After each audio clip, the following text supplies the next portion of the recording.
everyone, it's me, Angel. Welcome back sa aking YouTube channel. So para sa ating mga senior citizens dyan na naghihintay pa rin ng kanilang social pension, ilang taon na ba kayong nakalista guys at qualified sa social pension for indigent pero hanggang ngayon hindi pa rin kayo nasasama sa budget? Katulad na lang ng comment galing kay Ma'am Nanitromano. Ang sabi niya, yung papa ko, ang tagal na nag-apply, 2019 pa. Until now, di pa siya nakakatanggap. Ito ay para sa social pension for indigent senior citizens. And yes, nakakalungkot man, pero ang dami talagang mga senior citizens ngayon sa Pilipinas na validated na po ng DSWD. Pag sinasabing validated, ibig sabihin, qualified na sila for social pension for indigent senior citizens na dapat makakatanggap na po yan sila ng 1,000 pesos monthly galing sa DSWD. Ang problema niyan guys, and agree ako dito sa comment niya na 2019 pa na until now, waiting pa rin. Ang daming ganito.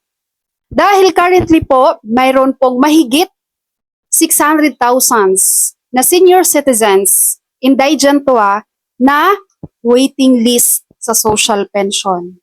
Ibig sabihin, nasa waitlisted po sila. Walang budget yan guys. And ang nakakalungkot pa dito, dahil sa 2025, kinumpirma mismo to na Senator Amy Marcos na walang budget para sa waiting list ng social pension for indigent senior citizens. Nakakalungkot no? Pag ako lang yung tatanungin guys, sana mas binigyan nila ng budget itong mga social pension for indigent na nasa waiting list compared sa AKAP. Diba? Ang AKAP or ayuda sa Kapos ang Kita program, at least meron pa rin silang kita. Diba?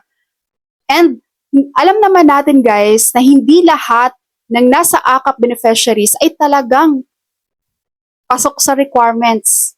Yung iba dyan, nire-refer lang. Diba? Dahil malakas kay kapitan, malakas sa ganito. Diba? So, mas maganda sana kung yung AKAP na lang yung tinanggal nila sa budget at nilagay sa mga waiting list ng social pension for indigent senior citizens. Tingin nyo? Ako mas nakikita kung mas maganda yon compared sa AKAP. AKAP na yan. So imagine 2019 pa na naka-apply na sa DSWD and until na waiting pa rin. Kasi yung mga waiting list na yan guys, mauusad lang yan sila kapag magkakaroon ng available slots. May namatay na senior citizens. Diba? Tsaka mag-move yung mga nasa waiting list. Ang mahirap pa dito, ang tagal-tagal mo na nasa waiting list, tapos may bagong senior na papasok sa waiting list, may kakilala sa loob. So nilagay siya sa unahan. Kawawa na naman yung mga natatambakan ng mga senior citizens. Hindi na naman makausad. Kaya nga, lagi kong sinasabi sa inyo guys na i-report nyo sa DSWD ang mga senior citizens na nasa indigent na listahan pero hindi naman indigent. Ang daming nag-comment dito. Sabi nyo mga retired teachers pero kasama sa social pension. Then, isumbong nyo sa DSWD para matanggal yan sila, magkakaroon kayo ng available slots para sa mga qualified talaga na indigent seniors. Sa ngayon, wala tayong magagawa guys dahil hindi nilagyan ng budget ang mga nasa waiting list. So, ibig sabihin, yung mahigit na 600,000 na nasa waiting list ng social pension, waiting list pa rin yan sa 2025 as in wala kayong matatanggap.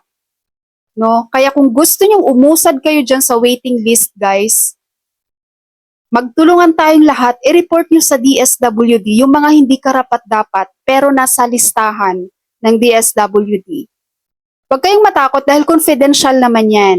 Pag magre-report kayo doon, hindi pwedeng ilalabas yung personal information nyo ni DSWD. Ay, sinumbong kayo ni ganito. Sabi ni ganito, may trabaho ka. Sabi ni ganito, pensyonado ka. Kaya tatanggalin ka namin. So, hindi po pwede yun. Kapag mangyari man yun, pwede nyong kasuhan ang DSWD. Dahil policy ng DSWD yan guys, confidential, yung mga ganyang bagay sa pagre-report. Pag may nireport kayo sa DSWD, i-validate nila yan. At kapag napatunayan nilang hindi nga indigent yung nasa listahan, tatanggalin yon. At hindi na siya magkakaroon pa ng payout para sa social pension for indigent. Alright, so sa ating mga senior citizens, yan po ang aking video for today. Maraming salamat sa inyong panonood. Merry Christmas and God bless you all.